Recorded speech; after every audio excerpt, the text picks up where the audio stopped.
Hey there, everyone. It's me, Samuel Broden, and welcome to a brand new season of Honoring Childhood, the podcast, where we have candid and casual conversations on childhood.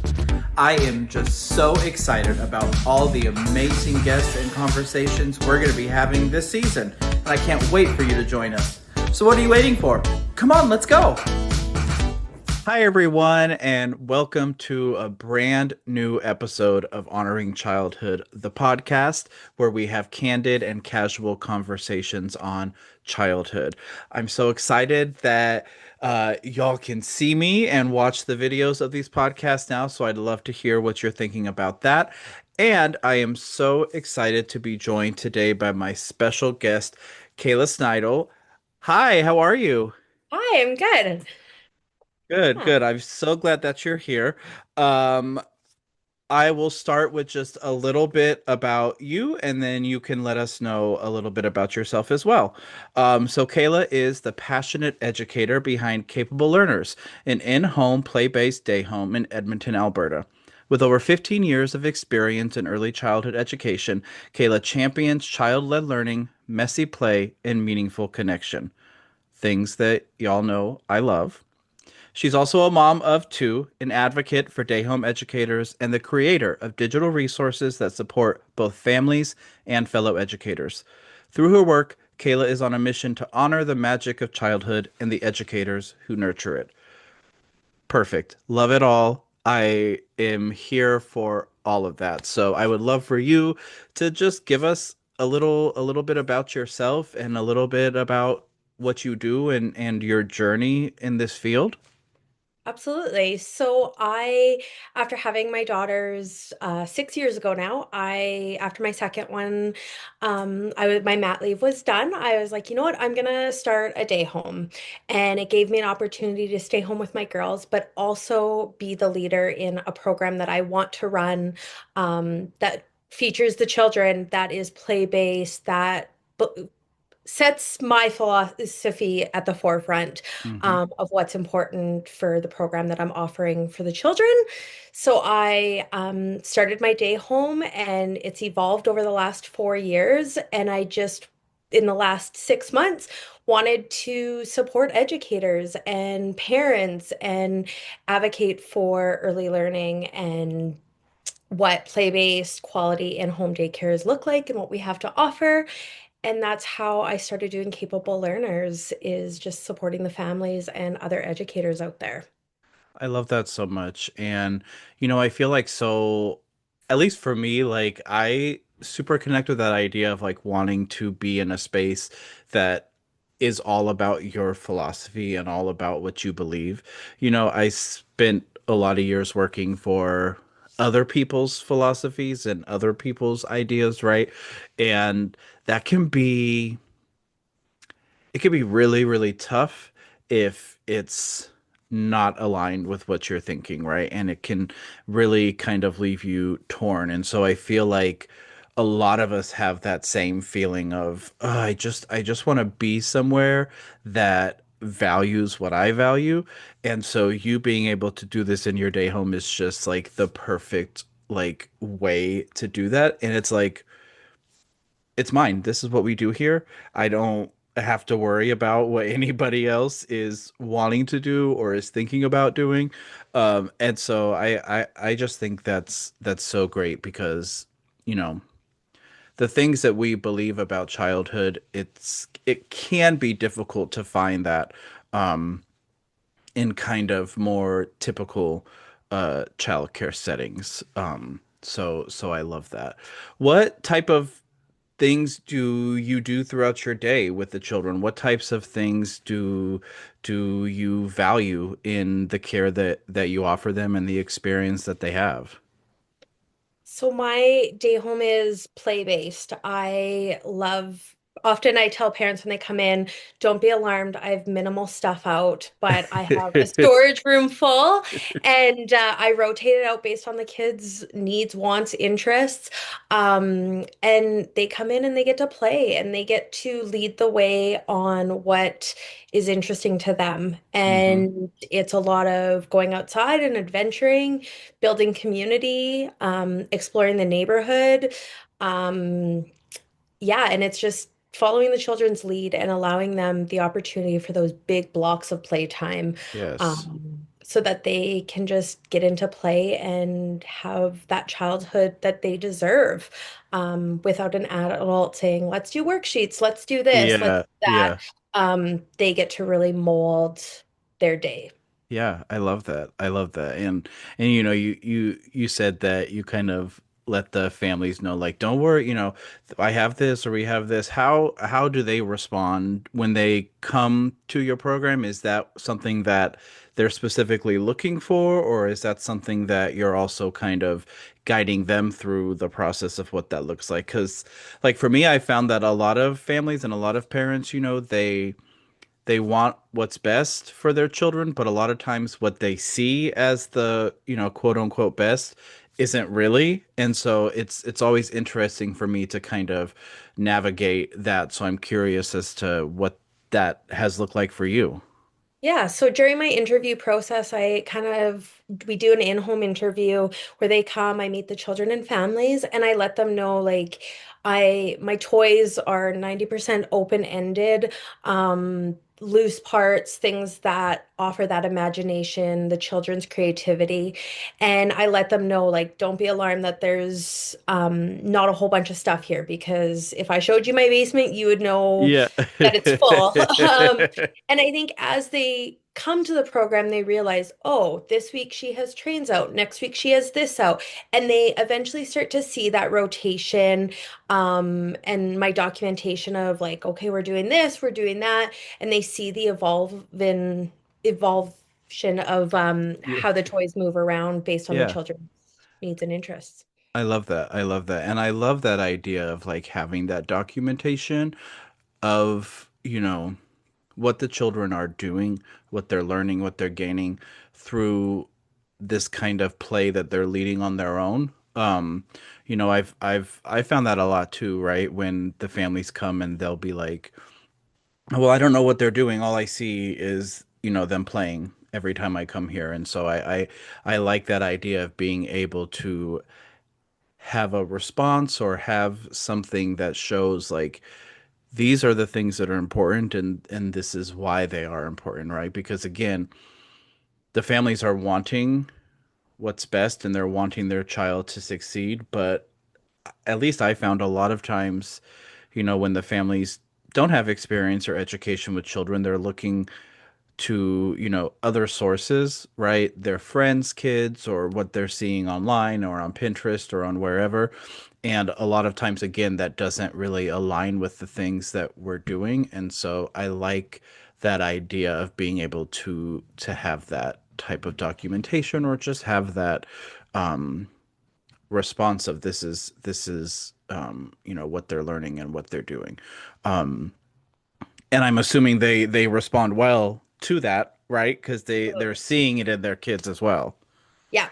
And communication is key with those families, letting them know, setting pictures throughout the day. And now that I have my Instagram, showing them on there Yes. with the videos and letting them Mm-hmm. share that with people in their communities so that they know, what their children are doing and that they're not just playing. Right. Play is learning. They Right. are, doing more than just playing. Yeah.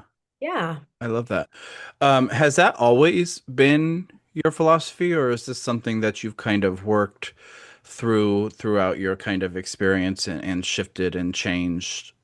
It's Uh, definitely evolved, and I yeah, think yeah. our industry has evolved over the last 15 years. We Mm-hmm. used to be very thematic and things like that. And I think, um, my philosophy has definitely changed. And now having my own children and getting to do it kind of my way and seeing my own children grow up for the last 6 years and the benefits of being in an environment where they do have a say in their learning and what they're capable of. They're seen as Mm-hmm. capable, members of our family, and having that evidence in my own children now just Mm-hmm. solidifies my philosophy now. And I think the experiences that I've had over the last 15 years have definitely been valuable, um, in the wide variety of things I've done, Mm-hmm. Mm-hmm. to know like, okay, this works, this doesn't work, this is it's made it concrete of what I truly want to offer to the kids and the families. Yeah. I I could totally relate to that. A lot of times I say to people like if you were to see what my classroom looked like in those first, couple years that I was a teacher, like I probably would be pretty embarrassed right now to look at it, because it's kind of completely different than what I think now. And it was, very heavy in, adult led, adult control themes, very, you know, all of these things that didn't really honor what the children who they were and what they wanted to do. And so I always find it interesting to kind of um hear if other folks have had that same type of experience, right? Because when you're right, the field has shifted a lot, and a lot of us came into the field in a time where that was how we were taught to be a teacher, right? um I mean, I used to even go to the store and buy those like workbooks and like print them off in color and have the kids all do it so they were all like nice and colorful on the wall. And I thought that was like, yep, I did it. I'm the best. This is great. And so it's very interesting to see that evolution.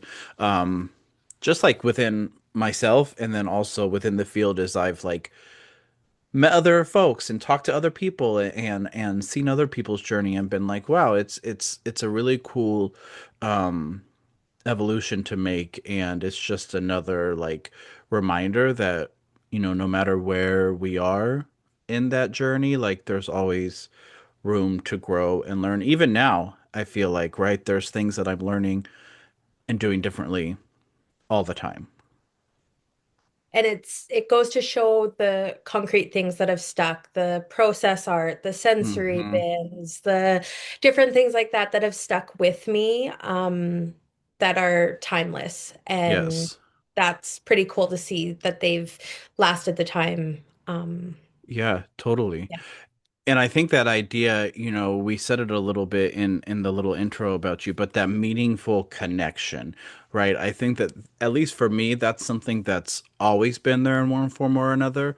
And I'd be interested to hear kind of what that looks like for you, what that means to you, and how you create those connections with the children and with their families.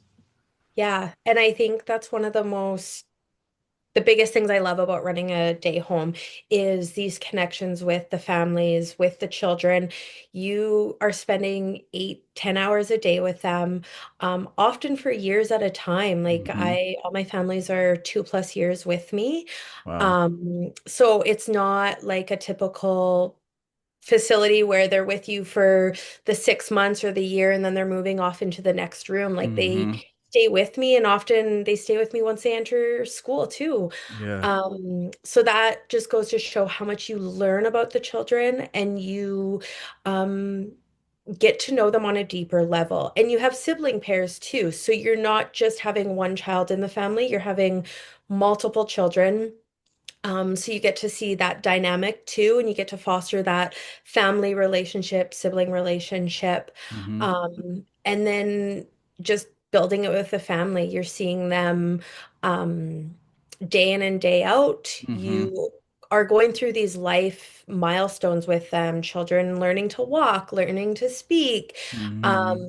these big milestones that are huge, but you're a team member with them. You're not just um there on the sidelines. Like you are Yeah. in the thick of it with families, and I really love that. And if they're having challenging with sleep, and okay, let's adapt our day to do this. Or if they've Hmm. had a hard morning, you know the families, you have that connection with them, which I think is really powerful and special.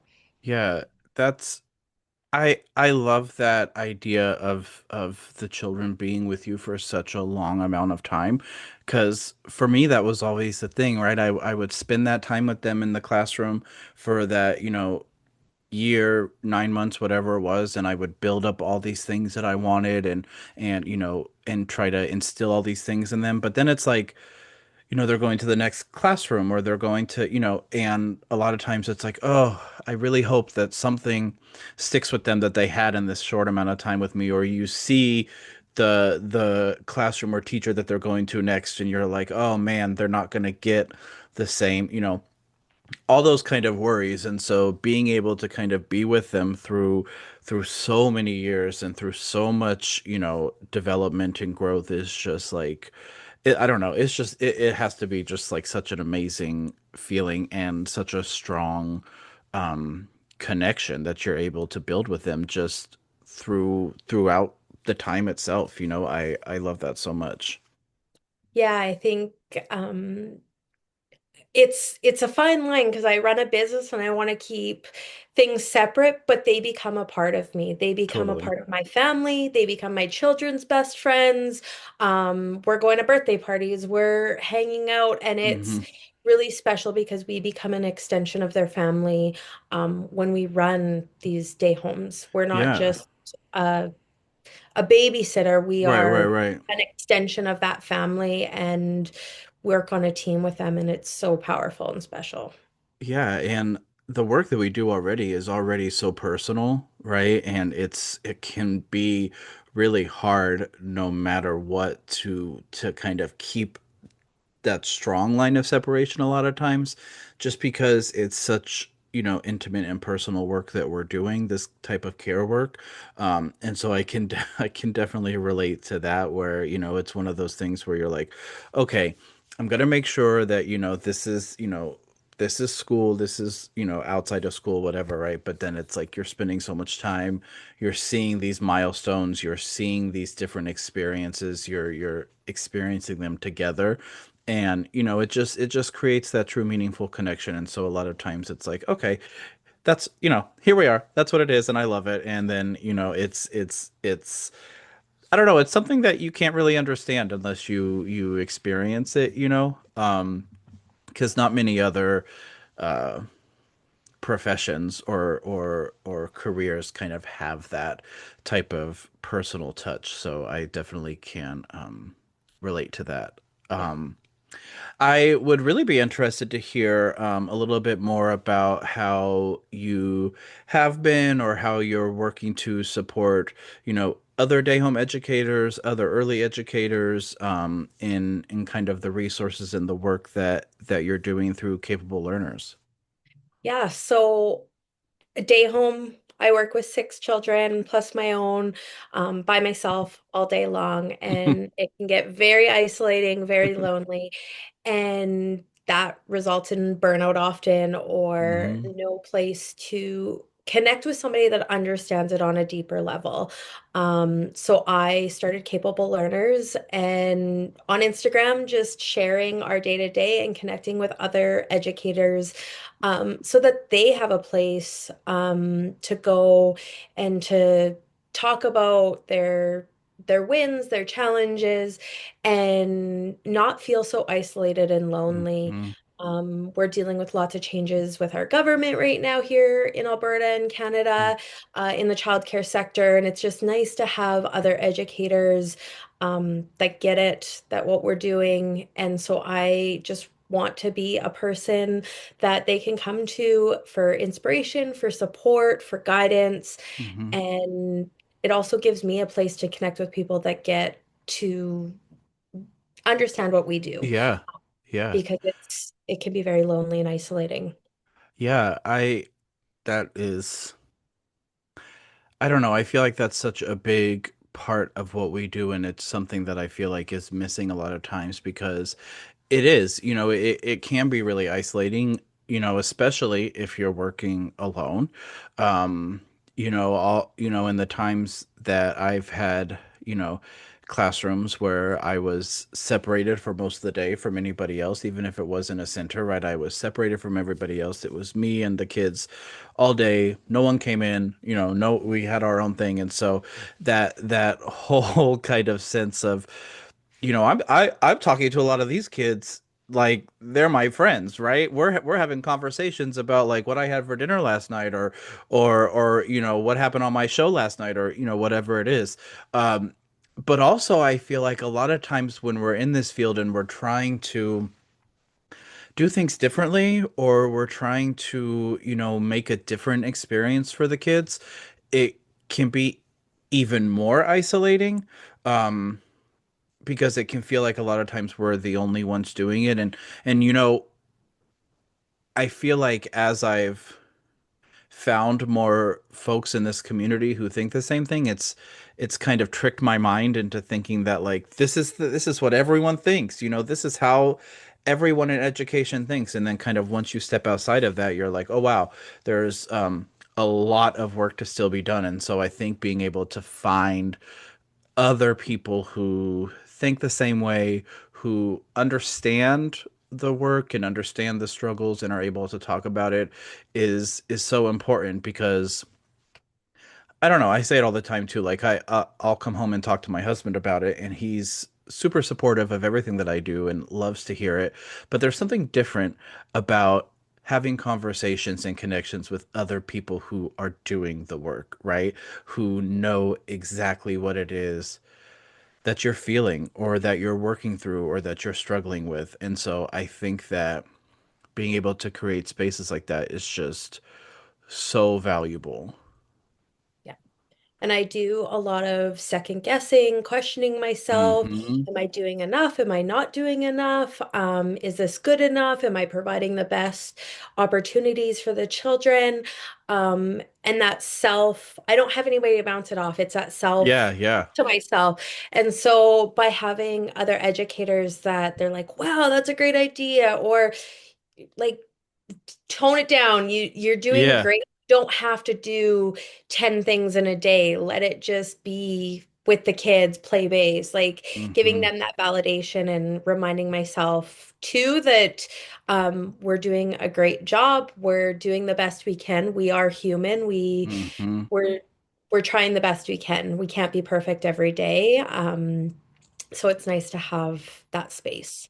Oh, that's so that's so like real to me, like that idea of oh, that's I've always been like that, right? Where it's like, oh, I should have done this or I didn't do this or why aren't I doing this or why, there's so many of those things that come up, at least for me, and I feel like a lot of us in this work because we care so much, we're nurturing so much and we really want the best. And so it can be really easy to get down on ourselves. And then again, right, if we don't have someone to kind of bounce that off of, or someone to be like, hey, it's all right, like just relax, everything's cool, everything's fine. It can I'm a little bit of a spiraler, I guess, in my own life and then in my work as well, right? So I'll be like, oh man, I should have done this. And now that I didn't do that, then this is going to happen. Now this. And then it's like, by the end of the day, I'm like, well, I'm just the worst teacher there is. And, so I think being able to have space to just even talk about that experience Yeah. is important. What are some of the kind of struggles or things that you've experienced or that you see other day home educators experiencing, and what is the support and encouragement that you can give them for those? I think so many of us do so much outside of work time. We're planning meals, we're cleaning, we're prepping. And in the last 6 months to a year for myself, it's when I worked in a daycare, we cleaned up at the end of the day while the kids were there. We were wiping down tables, vacuuming, doing that stuff. So giving myself the permission to do that business and that side of things during business hours so that Mm. when the kids all go home, my day home's closed and I can be present with my own children. So many of us think, oh, well, we can't do that during work time. We can't do that Hmm. while the kids are here. But that's the joy of play-based is the kids are in their own play. They are doing their own thing that Yeah. I don't want to interrupt. They are Uh-huh. engaged, they're playing, and I'm here, I'm present, I'm available. But getting stuff done so that I can have that work like life balance has been huge Yes. for me. And it's giving myself that permission because we hear so many rules and do this, you have to be playing with the kids all day, you have to be doing this. And it's like, well, no, if I'm gonna wipe down Matt so that I don't have to do it at 6 o'clock, or Mm-hmm. if I'm gonna order my groceries while everybody's playing so that I'm not doing that on Sunday night, giving myself permission to do that and giving other educators permission to do that Mm-hmm. because when you work in a center, you get to leave at the end of the day. This Yep. is my home, so I don't necessarily get to leave at the end of the day. And I operate on my main floor, so it's not like I have a basement that I can go to Mm-hmm. do my business. Yeah. Um, so I think that's been huge that, it's okay to vacuum. It's okay to Mm-hmm. wipe down stuff, throw in a load of laundry, fold laundry while the kids are playing, do your paperwork, do your documentation while the Yeah. kids are playing. You're supervising, you're present, you're available. Um, but it's something that I've had to learn over the last couple of years. Yeah, and I think that idea of giving ourselves permission is something that's so important too, especially, I mean, like you were saying, we're so bogged down with do this or don't do this, or you should be doing this, or, there's so many of the kind of you should be type of things. And then couple that with that idea of us wanting to do the best and feeling like we're not doing enough, right? Those two things together can really lead to a lot of that burnout and that like I'm just working 24/7. I'm not having that space for myself, right? And I think that I don't know. I think that we model so much for the children right throughout the day, just, how we experience the world, how we communicate, they're looking to us for those things. But it's like, I feel like they can also learn from us doing that, right? They can also learn from us giving ourselves that permission, right? So that maybe, as they get older, they might not have a hard time doing that because they've seen you do that, right? And so I don't know. I definitely can relate to that. And I don't know, even the process of learning to give yourself permission can be a struggle, right? Because Absolutely. you're having to like break through so many things that you've been taught or that you've seen. Um, and so I think again, being able to have other people who are trying to work through that process or trying to learn how to do that I think is important because if we I don't know, and I feel like we hear it all the time, right? Like if you don't take care of yourself or if you don't give yourself space, how can you be fully there for, we hear all that stuff all the time. And it's like, yeah, that's totally true, but then we go and do the complete opposite, right?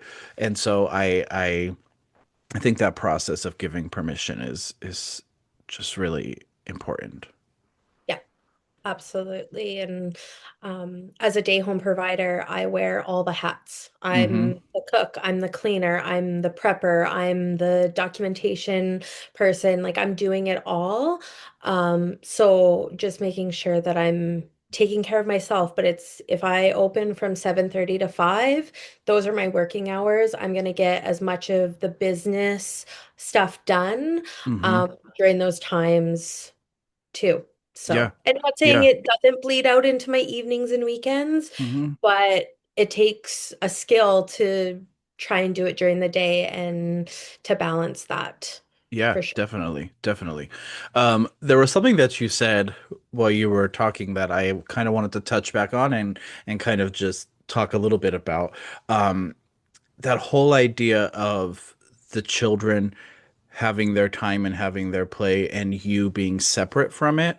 Um, that's something that I've been thinking a lot about lately and that kind of shift from, kind of what we were taught, right? Where if the children are playing, we should be involved in that. We should be talking to them through it. We should be asking them questions. We should be playing. We should be all those things. So I'm interested to kind of hear your process if that was kind of what you were taught and learned in the beginning and now having a space where the children are playing uninterrupted, like what that shift in that process has been like for you, because for me it was kind of a struggle to let that play just be and me be on the outside of it. Yeah, no, it was definitely something that was instilled in us to do in my early years of this career. But I think it has evolved a lot by being a day home provider, working alone. Um, I can't be with them all the time. I Mm-hmm. have to make lunch. I have to change diapers.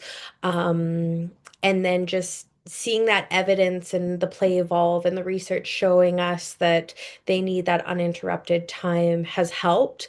But Mm-hmm. I think a lot of it came down to not having any other options. I Yeah. have to do all these other things. I can't be sitting on the floor with them. Um, when I have another child that needs me, or Mm-hmm. if I have to change a diaper, those things have to, their needs need to Mm-hmm. be met too, that I just can't be with them all the time. And I think that's really fostered that Yeah. of giving them that opportunity to just play. Mm-hmm. Um, is that I'm a one woman show. Mm-hmm. There Mm-hmm. is nobody else. There's not another teacher that I can tag out and be like, okay, I'm gonna stay here. Can you do this, this, and Yeah, this? yeah, yeah, yeah. I find that interesting too. A lot of the skills, I guess, or a lot of what I've learned to do in this field and in my practice has been just from having no other choice but to do it, right? And so I always find that so interesting when I hear other folks have had similar experiences in parts of their own practice. And a lot of times now I've just made that as part of who I am. Like that's the best way for me to learn something is just to have to be there and have to learn how to do it, right? But I definitely think that it can I don't know, I definitely again, it can just be a little bit of a struggle to kind of unlearn so much of the things that we've learned before and work to create something different for the kids, right? Especially when there's so much of that kind of old learning still happening Yeah. around us. We're still seeing it with different. I mean, I'm on so many different groups on Facebook, right? And you see so many of those kind of old traditional ideas still like floating around and still out there. And so I think being able to relearn how to do things and share that experience with others is an important thing. And our day offers so many other opportunities for me to connect with the children, to Yes. speak with them. Like I have a stool in my kitchen that as I'm prepping meals, whoever wants to can come up and we're talking, like we're cutting this, I'm making I this. love that. Can you help me serve this? Can you set the table? Or even when we're changing diapers and stuff, if a kid wants to come over, can I help? Can I do this for you? Can you grab me a bag of wipes? Like there's opportunities, even though I'm not in the play, Yep. to still grow their communication, to still talk about my day, to connect with them, build relationships with them that I think we forget. And like even walking down Yes. the street, we're pointing everything out. We're talking about where we're going, what we're doing, what they're seeing, which is there's still that opportunity that we Yeah. forget. And that Yeah. and that's so funny. It just made me think when you said that. Like it's kind of like a little bit of an opposite thing, right? Because I feel like when we're taught how to be teachers, right, we're taught to be super involved in this part where they're playing and they're learning and to be involved in that.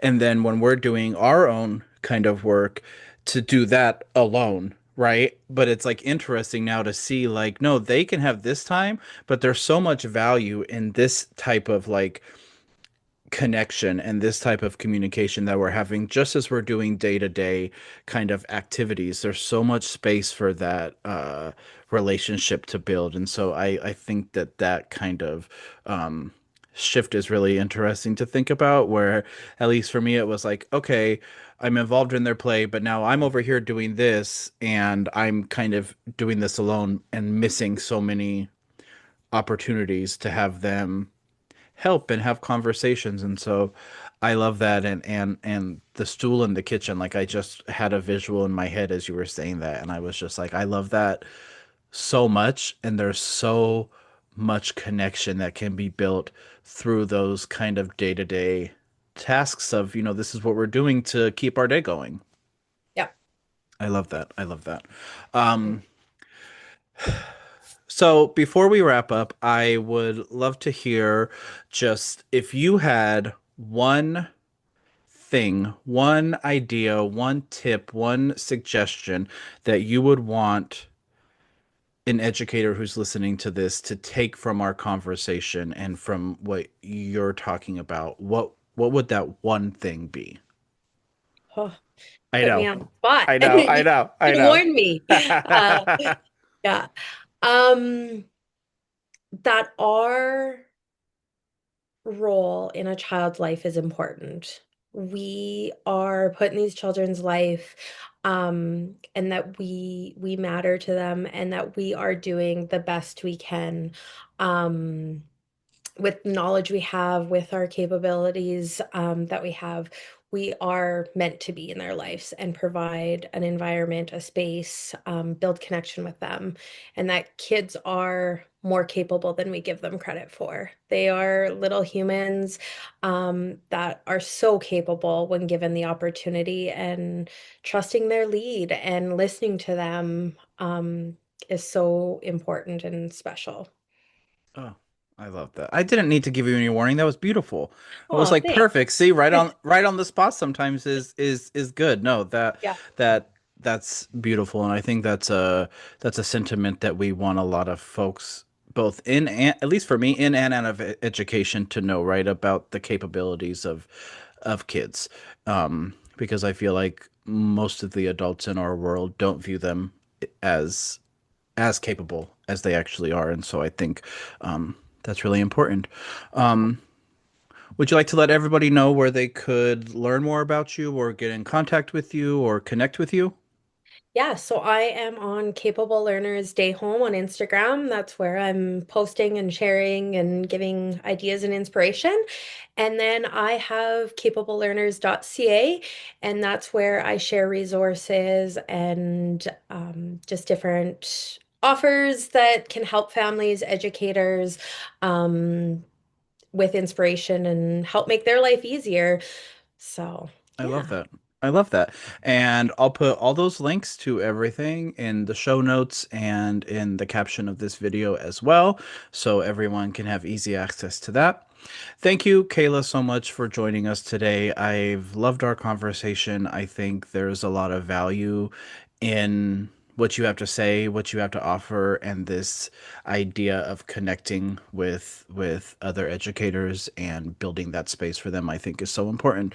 So I'm super grateful to you for your time and your expertise and your passion and the things that you have to share with us. So thank you so much. Thank you so much for having me. It's been a pleasure, and I'm so excited to connect with all the other educators out there. Yes, yes, I love it. And thank you to everyone for listening to this episode of Honoring Childhood, the podcast. We'll be back next week with a brand new episode. Until then, make sure that you like, subscribe, and follow this podcast wherever you're listening right now. See you next week. Hi. Thank you so much for watching this episode of Honoring Childhood, the podcast. Make sure that you like and subscribe and leave me a comment down below to let me know what you thought about this episode. Make sure that you're also following the podcast wherever you may be listening. Also, be sure to check out my books and follow me over on Instagram at Honoring Childhood.